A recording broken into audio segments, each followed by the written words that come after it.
Në Shqipëri po mbahet samiti i 6 i Komunitetit Politik Evropian me motën Evropa e re në një botë të re, duke mbledhur së bashku kryetar shtetësh dhe qeverish, si dhe përfaqësues të institucioneve kryesore ndërkombëtare.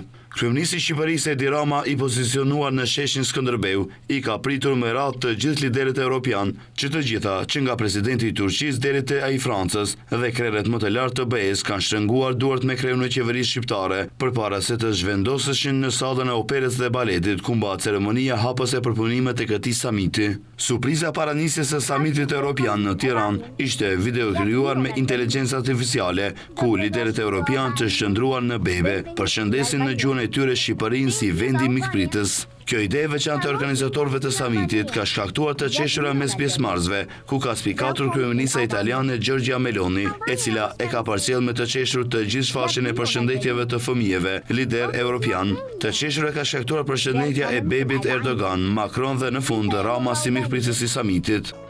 Dobrodošli v Albania. Welcome to Albania. Benvinguta a Albania. Benvenuti in Albania. Bienvenue en Albanie.